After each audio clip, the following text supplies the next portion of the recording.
Welcome, welcome, welcome. It's your boy twinsinc, and this is twinsinc Talk. On this podcast here, we'll be talking about all subject matters. Nothing's off the table.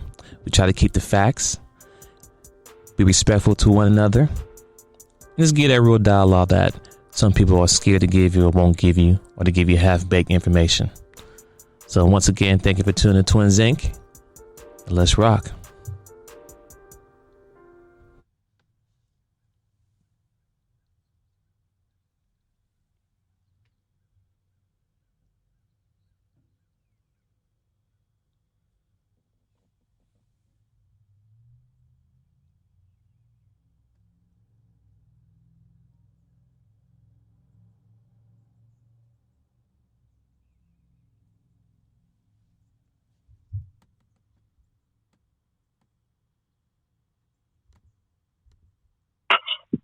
What up, though? What's going on? Mic check, 1 2 1 2. It's all clear over here. I can barely see you though, man. You in the back? Yeah, I was upstairs. You in the back? Yeah, I was talking to the kid. I was talking to the kids upstairs. Okay. Let me see if I get this. Let me see if I can get this title pinned. I thought I was already pinned. Let's see. Get some lighting going on up in here.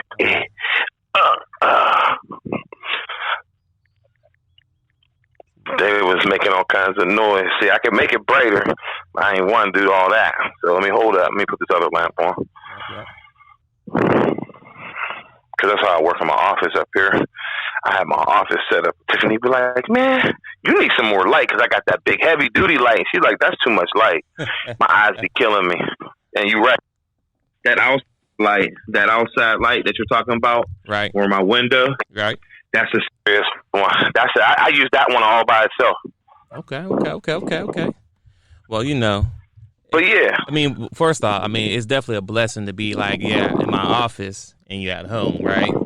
Especially when you think about what's going on in the world with the whole COVID, right?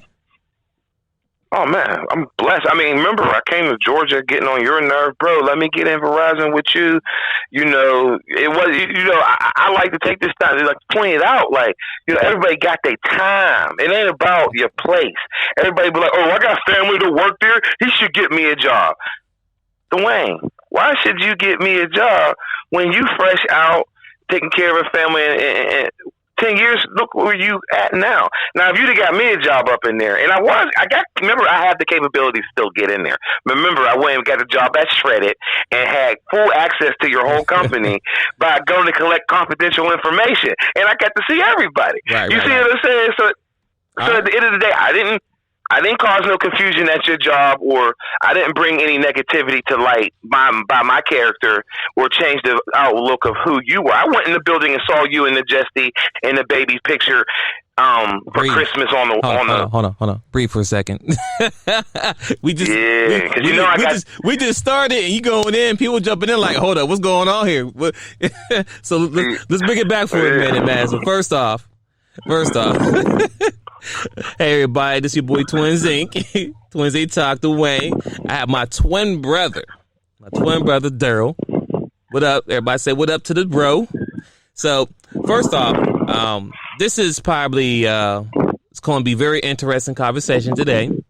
Also, I want to say this is I don't think you knew this or not, but this is my 1 year anniversary with doing the podcast. So first off, that's 1 year in work. Now, I did slow down a little bit because of COVID and stuff going on, but it's all good. But I'm still rocking. But it's 1 year, and on top of that, I get to do it with the twin bro. What up, bro? What up, man? Congratulations. I'm happy to hear that you made it this far. A lot of people don't get this far in a year. Facts. So the topic here that my twin bro brought up today is men helping younger men. So I say, you know what? Let's talk about it. And if you follow me, I might be following him, but if not, his name is twinsinc East. I have it put in the comments shortly. But he had a little dialogue yesterday online on his IG page talking about some few things. Can you just elaborate on some of the things that you were discussing and how we got to the topic this morning? Mic check. Definitely. Oh, okay. What's going on? I said I say a lot of times that we get excited in judgment of character. Hold on. When you say people we, say, hey, wait, when you say we, who are you referring to when you say we?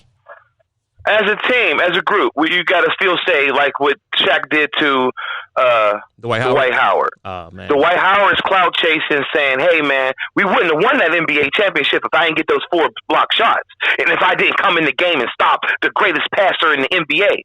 He took it upon himself to take one series and make it about him, instead of making it about, it's a team effort. So when you look at it, like I said before when we were talking, I could have took it as, my brother could have did this for me when I was in Atlanta. I could be working at Verizon with you, and we could have did the podcast a long time ago. But instead I had a CDL. I went and did something else. But I was still able to get access, get in the company where you worked at, and see you on a regular, because the route was like 3 times a week. The meaning of what I'm saying to you is we need to start at the bottom. If you're a family member and you work at Foot Locker, you the manager there. If you can't get somebody a job there, then you need to tell them, like, look, man, I can't get you a job here, but if you wait your time, your opportunity will come. But show them an opportunity. Maybe help them get some information that can allow them to, start their own eBay store. Give them discounted shoes, something like that. Maybe that'll help somebody who just really want to be a shoe enthusiast, that you could just give them something like that to help them.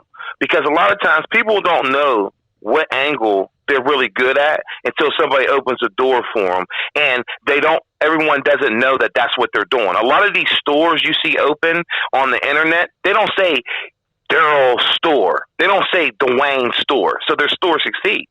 But as soon as you put your name on that store in your face, people are going to say, I ain't going to that store. Why? But you'll go to the store that says Wallamazoo. You ever been to Wallamazoo? Like Wish. Every time you go to Wish you order the right thing. But it'll never be the right thing. Right. But people will go to that website and still give their money. So that's where we need to start helping these young men. We don't need to be like, hey, I got this nice car with these nice wheels, and this is how you go about it. Let me give you something negative. No. The game is to give them something that can outlast them, to outlast you, to outlast their kids. So every time I knew an older man, he wouldn't say, Darryl, let me give you something negative. He put me on game. He said, you need to go get you a $50 credit card. Go get you a $50 credit card secured. Pay for it for 12 months to see where you'll be in 12 months.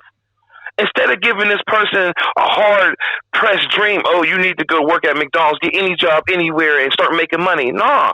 Tell them to take $50 while they're working at McDonald's for a year and build their credit. And then what you tell... Go ahead. Finish. And then what you do is you follow through with that. You give them some other type of alter. I got this little $400 car, $5,000 car I want to sell to you. I'm going to take you to the cash credit union and help you get that loan on that car. Or maybe you're not financially in a situation to do that. But you hear that your old lady's son needs a license. You sitting there, grown man need to do grown man things. Well, how can a grown man do grown man things if he don't have registrations, insurance, and a title? How can he go to the DMV and get a test? You feel what I'm saying? How can he get ahead? So then you take him to the test. Then when you take him to the test, he don't know how to drive. That don't mean you give up on him then. The guy says, hey, you can't say nothing, but you can sit in the car with him. All right, well, now this person's nervous. This person's never taken a test before. No man has put any time into him. Nobody's putting any energy into him. Now it's your turn. As a man, are you going to be the same person saying, ain't nobody ever helped me? And you know what? And funny you say that, because, and I'm just going to speak to our people, being the black people, you know what I'm saying? Because I can only speak to us and things that we've been through. So it's funny that you say that, because for some reason, I don't know why, instead of us telling somebody something that could benefit them, we'd rather sit back and watch them fall and be like, oh yeah, I could have told you that was going to happen. Why? If you knew that was going to happen, why you didn't give me the knowledge, regardless if I received it or not, right? Why you didn't give me the knowledge and tell me like, hey, if you do this, here's the possible outcomes that happen. So if I do fall flat, I can be like, well, you know what, bro? Or, Darryl or whatever, anybody, hey, man, thanks for telling me that, because you know what? I did listen to you, and I did listen to you, and I fell, but you know what? I thank for telling me that. Or vice versa. Hey, you did tell me about that. You know what? It did work for me. It did work out for me. Thank you for that. But the fact is that we don't do that as black, as overall. I mean, even when we think about marriage, and I'm not getting off topic, but I'm going to give you exactly what makes sense. Stay on topic. That's the topic. Right, right. So even when you think about marriage, right? So, when you get married, as a man, coming from the man's side, right? Speaking for man, because a man can't speak for a woman, but from the man's side, when we about to get married, everyone's happy for you, right? Congratulations, da-da-da-da-da. But one thing, it happens that the men is super quiet. Men that have been married or divorced or whatever, or still married, whatever the case may be. The man, for some reason, is quiet during the whole process of the marriage as you get married, during the first, 5 years, because most marriages don't make it to 5 years, right? So first 5 years, whatever case may be. And then when it starts getting rocky, and then, you over to family's house and like, man, my girl's stressing me out, man, I need a drink. Oh, come sit down here, nephew. Let me tell you about this marriage life. I could have told you about this. What you mean you could have told me? Why didn't you tell me before I got married? Oh, man, you had to learn for yourself. That right there is a prime example of not at least giving somebody the knowledge that they know so they can make a better decision going forward. Not saying that somebody may not get married, right? But the fact they know the knowledge, they know how to approach certain things instead of going to the blind, right? So that's what I'm talking about. Like, men or people hold on to knowledge but not sharing till after the fact, till someone, like you said, falls instead of giving that knowledge before. Even like you said with the whole driving test. You know what I'm saying? If someone, you got to take them through the whole process. You just don't, oh, here's the money, here's a car, go have fun. No, let me educate you. let me educate you how this whole process works, what you need to do. First, you need to go and study. Let's go and study, right? Let's go to the driver place. Let's get the book, right? Let's go and study it. All right. So I know you got the book. Okay, let's go ahead and let's do a test. You know what I'm saying? I'm still driving because you ain't got your permit yet. We're driving. What I'm supposed to do right here? What that sign mean? Educate them, right? Don't just like, okay, here's a book, have fun, and then you go test it, good luck. No, you got to follow through. You got to make sure. You know what I mean? Even like you just said. Because if you don't. Yeah, go ahead. Because if you don't, they could change the narrative. You have to understand, younger men are more, they don't listen very well. They're still learning from their mistakes, as we did. They're still they're overconfident. They don't listen. So they're bullheaded.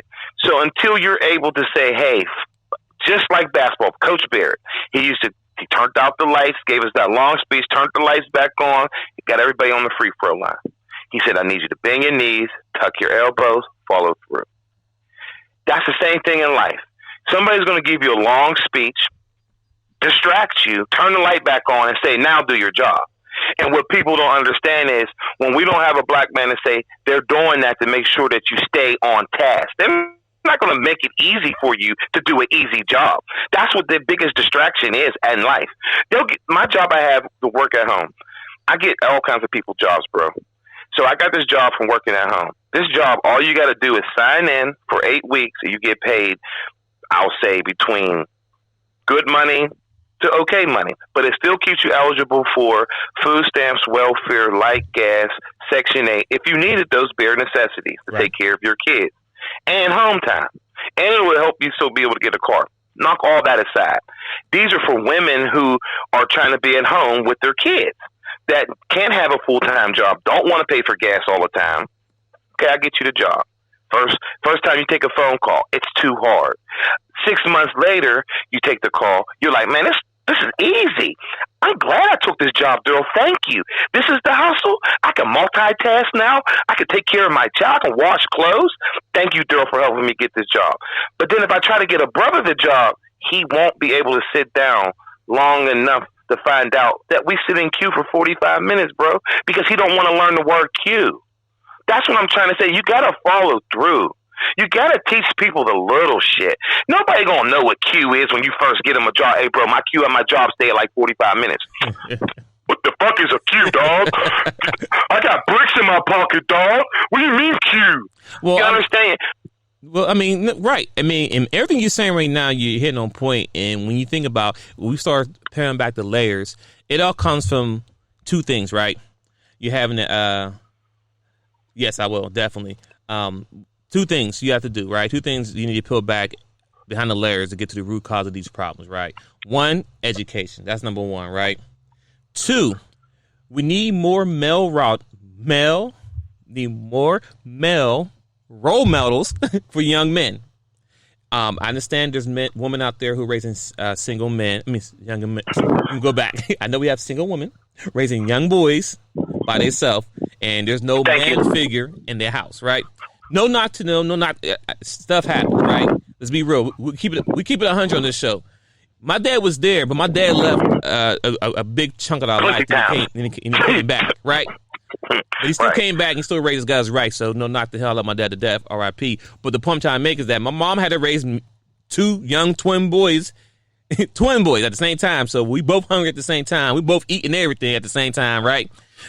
To be men, and that's a hard thing to do when you know what I'm saying, when you don't know how to be a man, if that makes sense, right?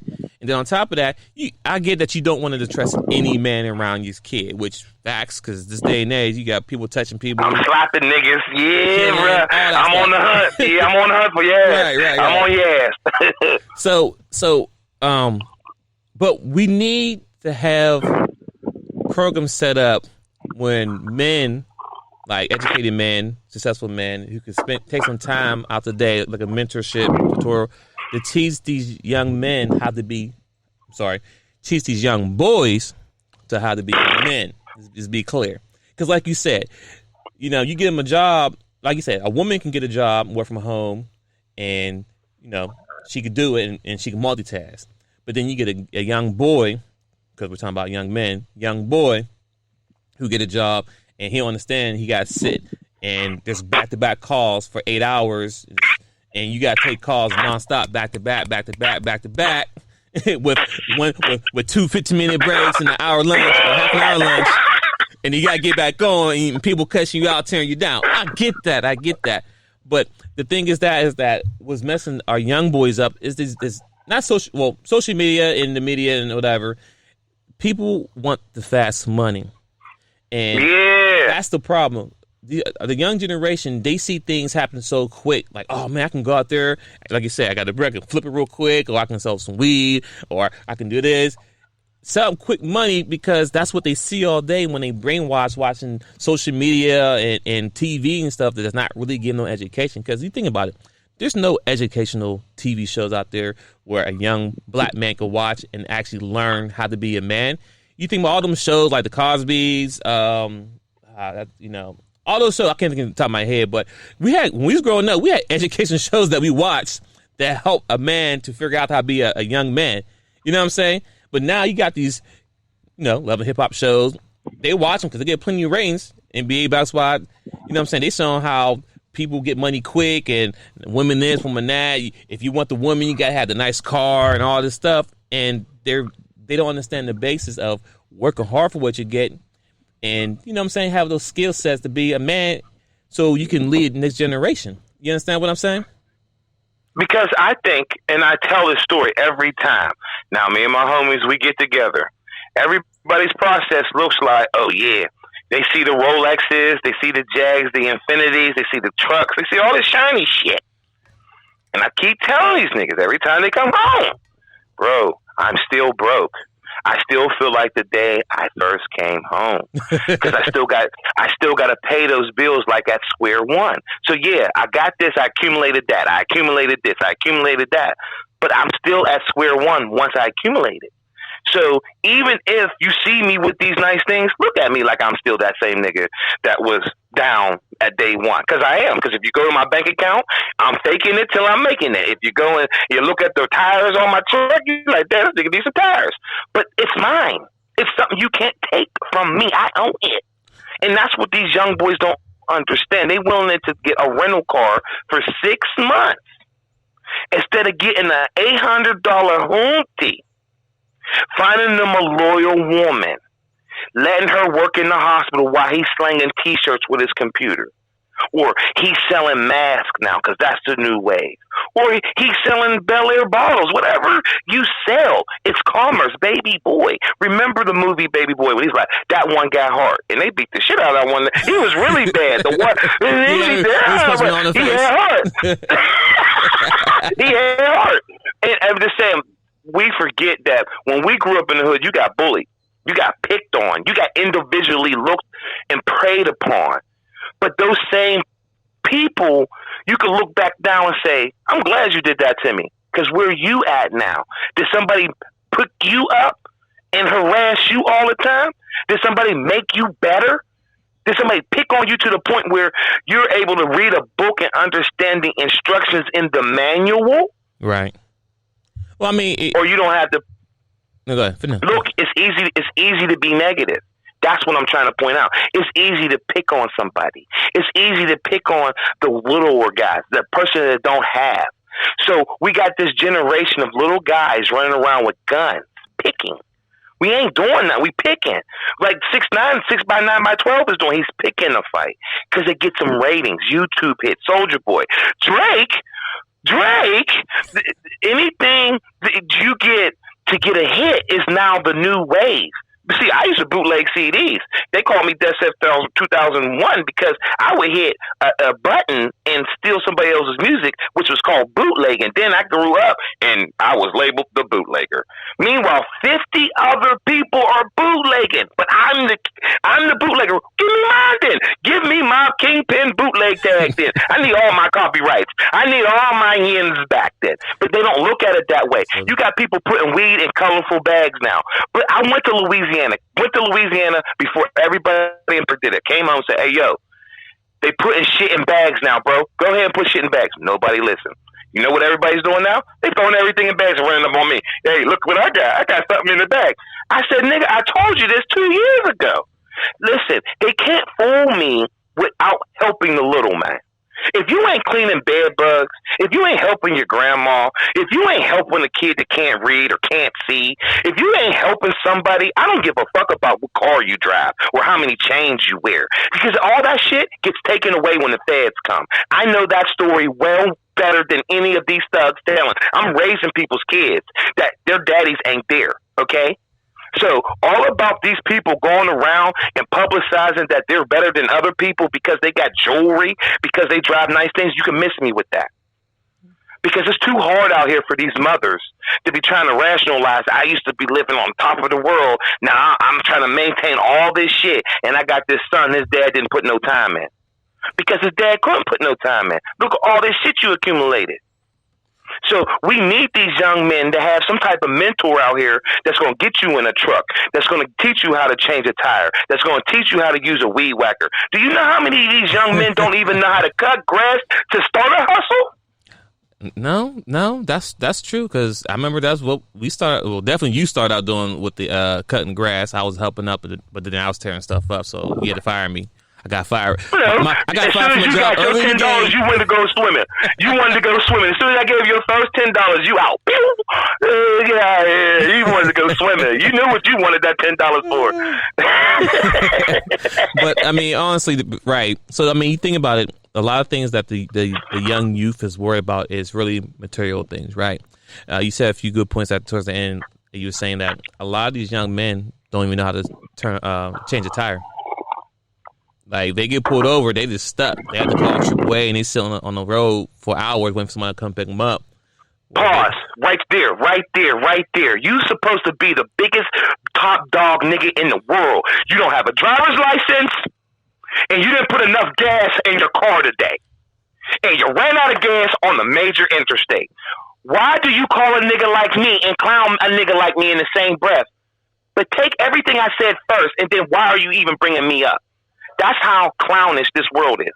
If you need gas and you need your driver's license and you got to call somebody who's at work to bring you gas, you shouldn't bring my name up. Ever in a bad way. Ever. I should never come up in your mouth in a bad way. If you need gas and you break down on the side of a highway and you don't have a driver's license, because you know what happens as soon as you break down? The state police pull up and say, hey, car smells like weed, you idiot. How are you doing? You don't have license and registration. Yeah, it smells like $600 weed in this car. You have a $4,000 chain on, sir. How ignorant! Well, that's true. That's true. No one should bring up anybody's name when it comes to those things, but those are the type of things that the young men need to learn how to do. Is changing their tire. I mean, simple as that. Cutting the grass. My son ain't old enough, but as soon as you get a little bit bigger, you're gonna be out there pushing out a lawnmower. I got my son right now doing little push-ups every day so he can build that strength up. Just a little bit a day each day, nothing crazy, but I need to build that strength up because pretty soon he gonna be out there cutting the grass. Because the thing is, it starts at home. You gotta have a structure for your kids, right?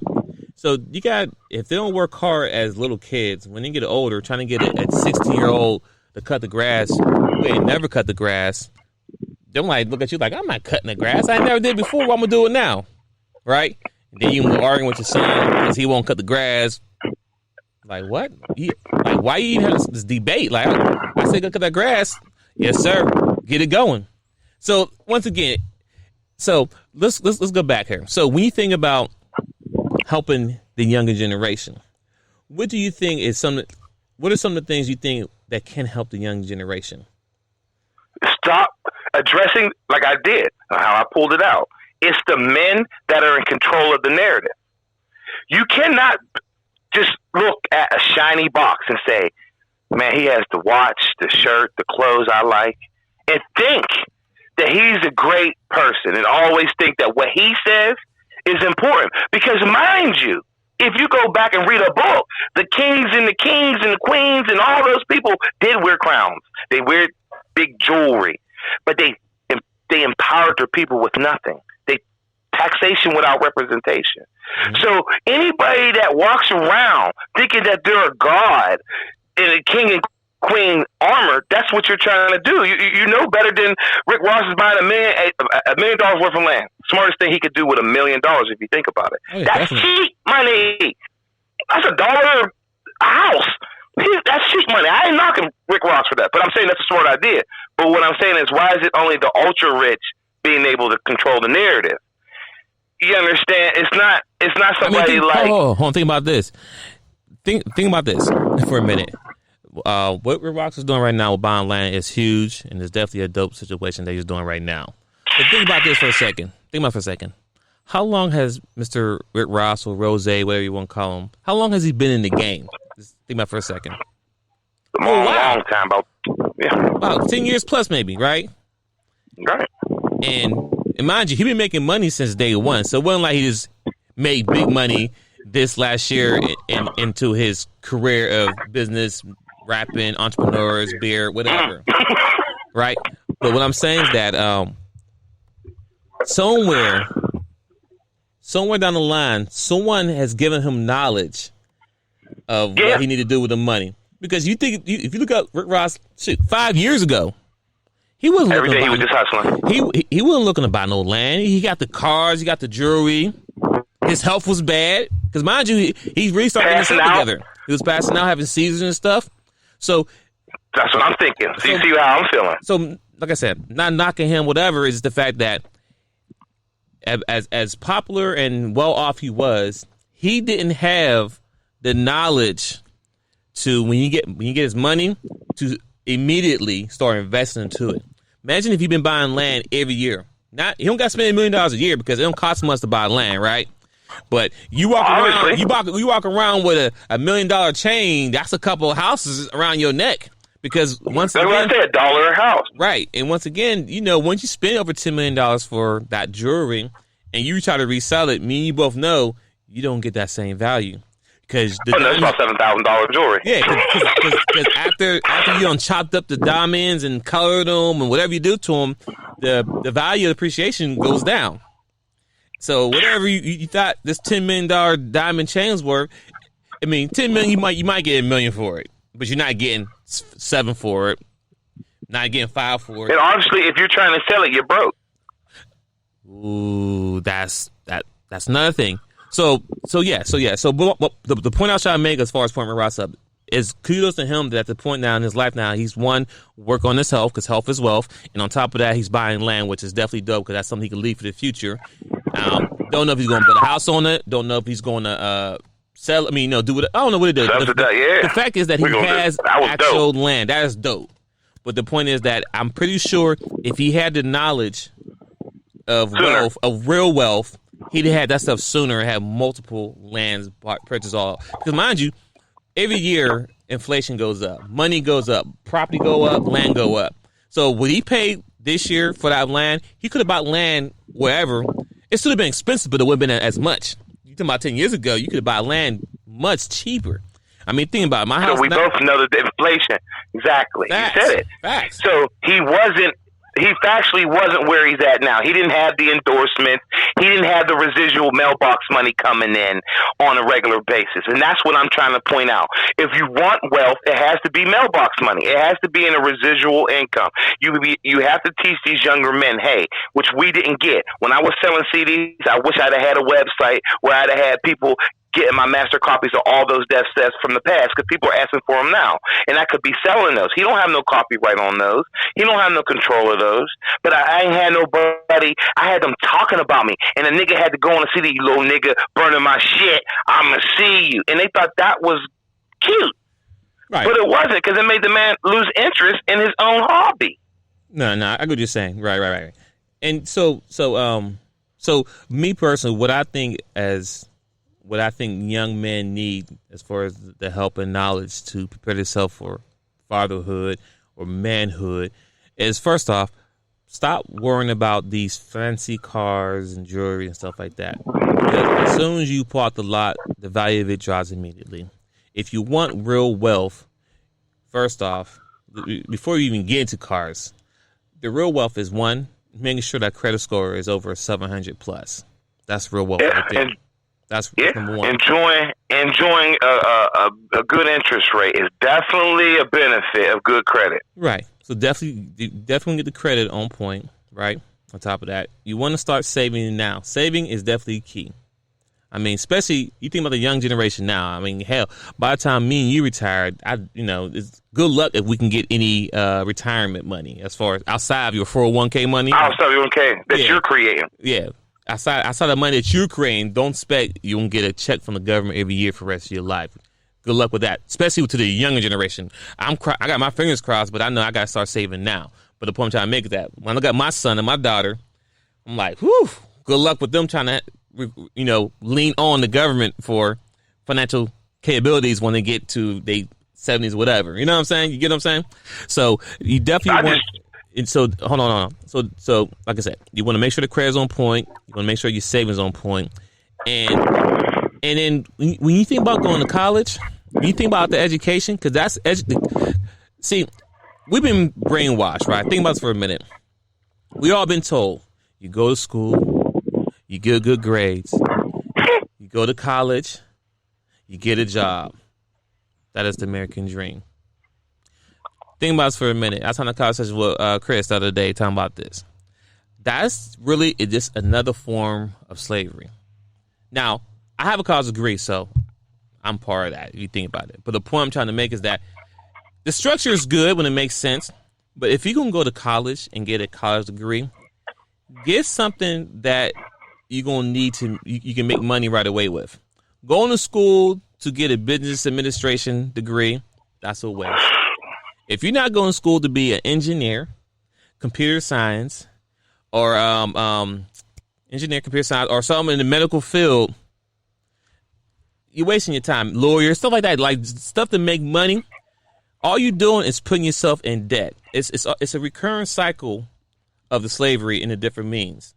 Because mind you, some people go to school for 4 years minimum, right, to get that bachelor's degree. But they may go 8 longer for bachelor's, PhD, all this stuff, right?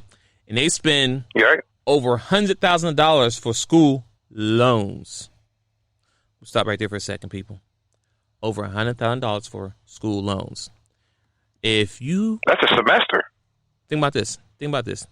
If by the time you graduate high school and right out of high school, you like, you know what? I have a business idea. I want to I want to buy some tractors so I can cut grass and run my own business, be an entrepreneur out the gate, right? You go to the bank, ask, hey, I want to get a loan for $20,000. They're going to say no. But if you go into school for college for 4 years, they're willing to pay you, they're willing to approve you for over $80,000 or more for a student loan, just like that. Semester. A lot of people do not understand that right there. Right then and there is right. They got you. Why don't you say, oh, yeah, 4-year degree. I'm going to the University of Pittsburgh. Let's go. Oh, University of Ohio, University of U. Yeah. You're going to a place just for a name. $500,000 education? As I talk to anybody who's younger than me, especially my youth, young people, I always tell them, everyone that I'm able to speak to and who is willing to listen, because, a lot of young people are stubborn, so I can't force you to listen. But I tell them one thing. If you don't take nothing from me for anything I say, I said, if you're in school right now, learn something that's a trade. If it's carpentry, if cars, whatever you can learn now free. The skill pays the bill. Because you can come right out of high school and get a job anywhere. Because at the end of the day, if you look around, if you go outside and walk down the street, there's money everywhere. If I walk on my community right now and walk around the whole area, there's money. When I say money, there's about maybe 20 houses in this complex that I'm in right now, right? 20 houses. And people have yards, grass need cut. People have roof, they're going to need roofing. People have electricity. Painting. So they're going to need electricians to fix that. They need painting. So, I mean, yeah, it ain't the funnest job. Carpeting, all that. It may not be the funnest job because it's going to take some labor. But when you think about what's going on now, it's job security, because those things are not going away. When you think about the economy right now, how it's crashed and people losing their job, now job flow is slowing down. So I'm not saying everybody's not impacted. People is impacted. But if you can go to Lowe's and Home Depot right now, they're still fully staffed. People still going there buying wood. People still doing all type of stuff around the house. Even if they can't do it, they're hiring people to do it. People still getting the refrigerators put in. They're getting cabinets put up, updated. Hell, Bob's is still delivering furniture. Furniture being delivered. I did my installation for my man cave down here. I got to get an electrician to do electrician. Then I'll probably try doing the drywall myself. If not, I'm going to pay somebody. But in the day, those are skills that's going to pay the bills. So that's something I want to tell my youth. If you listen to this, or if you're somebody who has a young child or a young teenager who's uncertain what they want to be in life, cool. I'm not saying, you have to do this, but I'm saying that at the end of the day, if you're in school right now, high school, and you get a free education, and they have a vocational school where you can take a trade, take the trade. It's free. Why not go it and master it and learn it? Because it's going to pay off later in the game. When I was in school, I took computer information. It pays off. Because at the end of the day, computer's not going anywhere.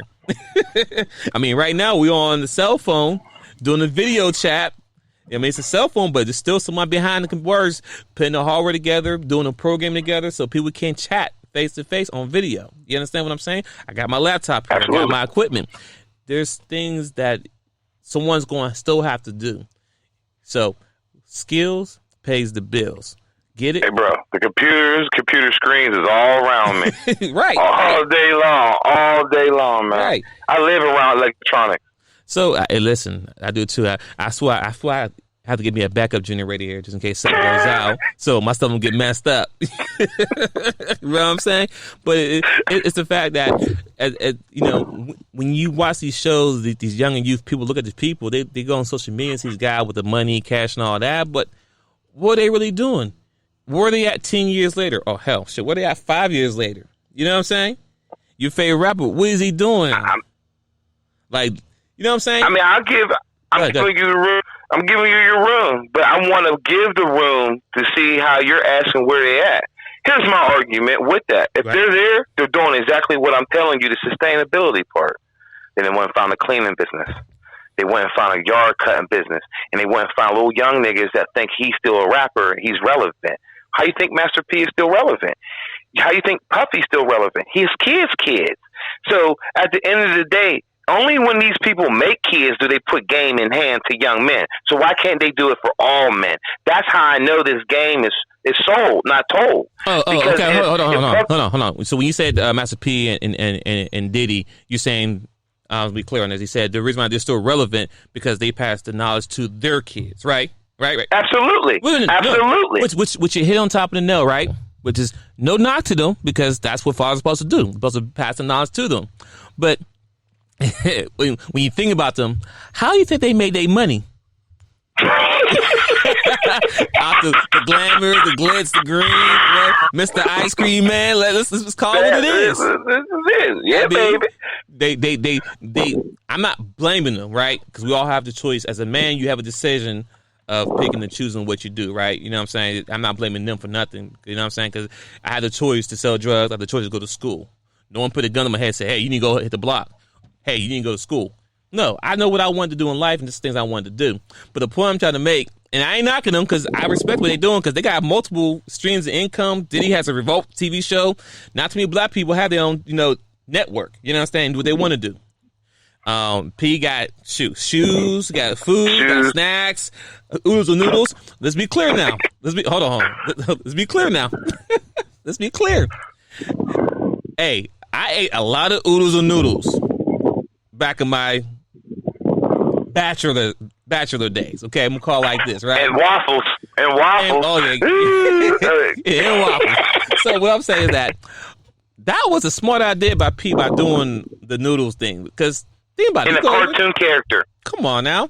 But the point I was trying to make is that they made their money off the fantasy dream of selling drugs and fancy cars and all this stuff, which our people be like, yeah, man, I'm like Puff, I'm like Diddy. But they don't understand that behind the scenes, them men is putting the work in. And even though what they said, you don't see their kids doing that. You know what I'm saying? Yeah. Their kids are very entrepreneurial. Little Romeo and Sean Puffy's son, all them. I mean, there's many black famous people, but I'm thinking about the people that everybody know on top of their head. If you don't know who Master P top is, of their head. If you don't know shame on you. P Diddy is, then I don't P know. Had an album every Friday. Hey, Master P dropped the album every Friday. Hey, and people and listen to this, and which is crazy. If you just take the roadmap that Puff Daddy and P Diddy did, right? Because P Diddy, he's an owner of a business. Master P was a rapper, still owner of his business, but he did both. He was a rapper, CEO, distributor, all that, right? No, both of them it was smart for what they did, right? Like, why work for somebody else and get a deal? But you would think our black youth would pay attention to what they did and copy that. Like, why would you want to be happy to be signed with a label already is existing? You know what I'm saying? Like a Def Jam or Epic Records or, one of those that is not for us. You understand what I'm saying? You sold a CD. Absolutely. It cost, remember back when you used to buy CDs for $14, $15 for a CD? $22 when they came double. and then out of $14, the artist who put the time and effort with writing the music and all that, only gets paid like what, 25 cents per CD? Yeah, it used to be $1.10. That's why everybody went indie. No, right, exactly. I mean, that was slave deals back then. They gave you a big investment up front, like, oh man, here. Whoa. You must have didn't remember Cadillac Records when he told them. He said, hey, boy, I done bought you 4 Cadillacs. I can't give you another advance. You still owe me like 25 songs, baby. And that's why the Holland Wolf came. That's why I put that wolf in the skit. Because look, Wolf did what? He said, I told you boys about taking advances. And then came in and took everybody's woman with that deep-ass voice. Yeah, that's what butter and toast. Remember, baby boy? Yeah, remember, baby boy? Yeah, butter and toast. Young dumb motherfucker. You get it now? Butter and toast, nigga. I ain't got time to argue with you young niggas. Your mama gonna be out back flying in the garden, and I'm gonna buy her a big ass TV, huh? Right. Yeah, that's true. And I might hit something in the hallway. So at this point now, that's education right there that's being given to you that you really don't have to do much search on. You know what I'm saying? Nah. If you understand, don't walk around my house if you don't pay no bill. So if if you're a young man who's wanting to be a rapper, you know what I'm saying, getting in rap game, make money, XYZ, you might want to study Master P. You might want to study Sean Diddy Combs. You know what I'm saying? To see the way they went. And even if you want to know about what happens if you go the wrong route, just look at the Locke story. Yeah. You know what I'm saying? Read the contract. But see, the thing is, it's the point I'm trying to make with these young boys. These young men, they get in these office. They got, here, man, sign contract right here. Give you $1 million up front. Boom. You know what I'm saying? You get that money up front, like $1 million right now. Where I sign. But you don't understand. You inside your 360 deal. You lose all the rights of who you is. You can't even do your own thing by it's like, oh, I'm gonna go over here and do a concert in my own neighborhood and I get all the money. No, you can. Well, yes, you can do it. But once they start paying, you gotta pay your record people. You gotta give them all the money, and they circulate the money, and then you get whatever's left over. Like, well, don't forget taxes because you're basically an independent contractor. That's why you get that large amount of money. If you want an hourly wage, then I'll pay you an hourly wage, motherfucker. But you said you's a business, so I'm gonna give you a 1099, motherfucker. Just so everybody knows the difference between a check and an hourly wage. Facts. And that's why a lot of people run into the whole situation of being taxed. And listen, we said no Diddy, no. I mean, you understand. Listen, we may not be happy how Diddy works and how his it gives you a chance. But I'll walk across that bridge for that cheesecake and hell out of here. I'm gonna be famous. I'm gonna sell a T-shirt that says cheesecake on it. I did it. But listen. I respect that. But the thing is this: at the end of the day, you have to read your contract, right? That's number one. I don't care what nobody says. Job Corps teaches you that. Job Corps teaches you that. A lot of people don't make it through Job Corps. Let's keep it a buck.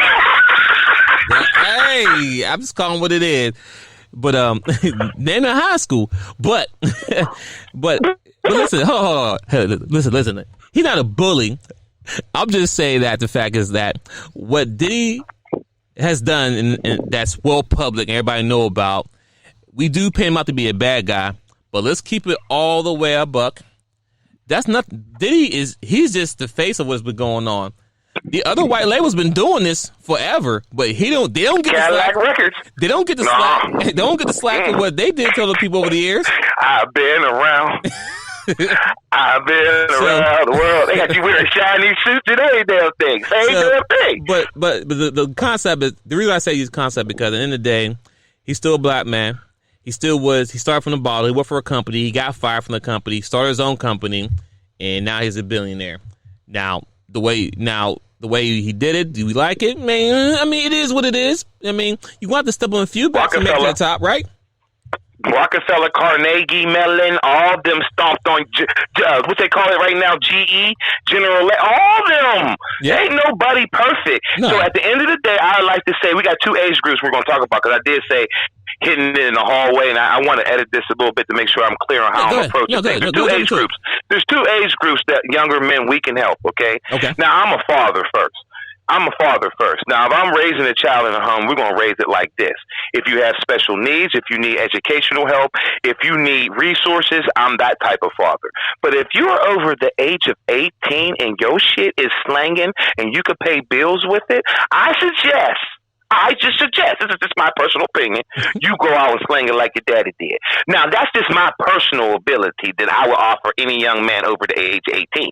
But any child under the age of 18, you have to be respectful of their environment because you are that example. So if you come in the house with your pants hanging off your ass, if you come in the house and you banging loud music down the street and he can hear you, what you expect him to be when he grow up? So there's I didn't mean for me to come off raw all the time and I don't have no edge. I don't like corners. I like cheeseburgers from McDonald's. I don't want no edges. I like my bread just circular. So I'm going to be clear here. Kids are different. Every child is different. Everybody's approach should be different when it comes to kids. Because I'll slap the shit out you if you hurt a baby. I just will cuss you out. I will go off on you about a baby. Because babies don't have a choice when you're raising them. Facts. Parents shouldn't be smoking weed in the car, smoking cigarettes in the car. Facts. Parents shouldn't be racing and doing hustling moves with a baby in the car. Let's be real. I don't care if the girl lets you drive her car and you got to babysit today, nigga. Drop him off at your mama's house. There's two age groups I'm talking about here. I don't want it to be like, oh, I'm only here to educate just people who know what to do. Sometimes you got to go and get that kid who's 14 years old a summer job. Okay, you need to get him a learner's permit at work from the school and tell him, hey, my son needs an IEP. Hey, my son needs help in this. Sometimes you got to be your child's advocate because that's what a man has to do. You know, when I get public assistance, just to be real with it, they don't give me public assistance because I'm talking about I want some free shit. Let's just get that right. Let's get the story right. Let's just get the story right. It is saying to them, I want to be accountable father. I want to help my child. Get him to the best place that he can be. As a parent, I don't have the ability to do it on my own. What can I do? What resources are available to help my child? And when men are able to step up to the plate and ask for help, they can stop complaining about why she gets a $10,000 income tax check every year and she still gets child support off your ass. That's why. Because she goes down there and says, I want to go to school. I want to better myself. I want a free car. I want free housing. They be like, sure. But you could do it too, young man, if you want to be a father. I ain't say a dad. I ain't say some nigga that just got some kids. You got a door, you got a key to it, and you got a room and he got a room, but y'all ain't never there. Nah. No, it's a full-time job. The school will be like, Darryl, you so adamant about raising your son. I say, because this is a full-time job. That's what my dad used to say to me, and that's what I'm going to say to you. So I'm not going to sugarcoat this. This nigga doing what he want to do, and then he getting taught by white teachers. So you going up to him asking him inappropriate questions, and I don't feel like if he's a kid, let him be a kid. We don't need to question him now. Because that's the problem with these kids. They get taught to be tattletales. They get taught to be enabled by the system. You know, we got this 6ix9ine now, got helicopters and police cameras, and he gonna tell your ass. It goes both ways now. That's not right. The goal to success was the less people knew about you, the better you were. It's the opposite now. If you're the shooter, I'm supposed to scare you. I'll slap your ass. I don't give a fuck about a shooter. Listen, this is why I don't care about a shooter. Why should I die because you won't read? I'd rather challenge to a duel. I'd rather be challenged to a duel to an educated person. I'd rather be arguing with somebody who could take a constructive criticism, dog.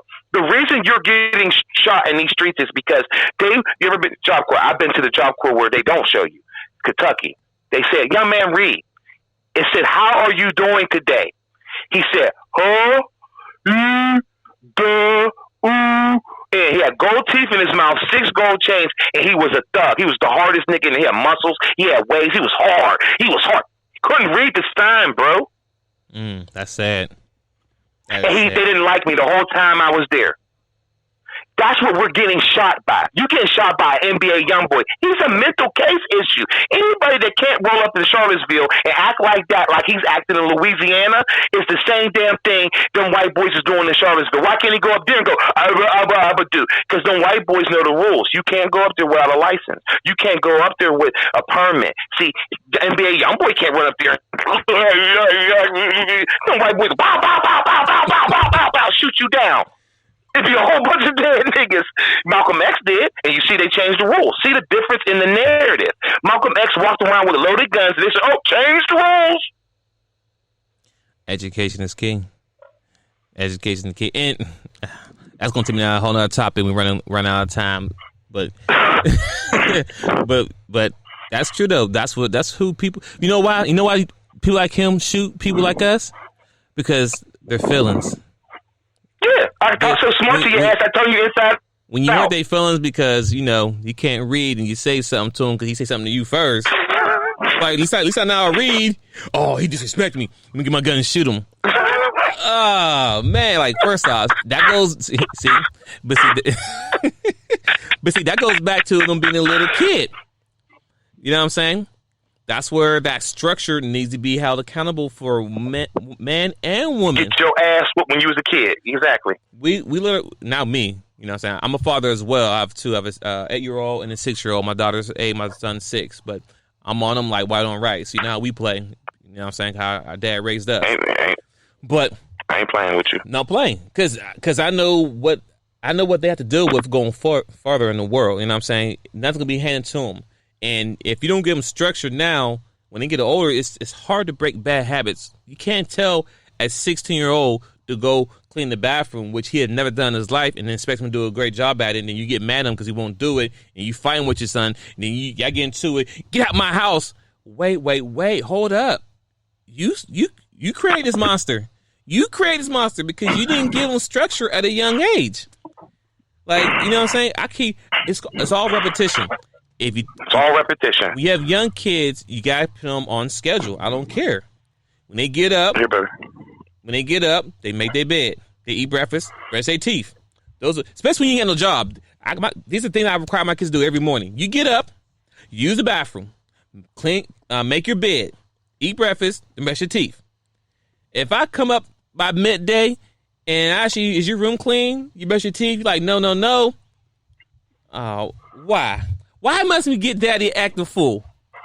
Everyone looking at me like I'm crazy now because I'm wilding out in here. Why are you yelling at the kids? It's 12 o'clock and the room is dirty. They didn't brush their teeth. It's all structured. Because at the end of the day, as a young man, young woman, when they get older, nobody wants a nasty man or woman who don't know how to take care of themselves, don't know how to clean their room, brush their teeth. Go ahead, bro. I see. I feel the Holy Ghost coming out to the screen right now. I just agree with you.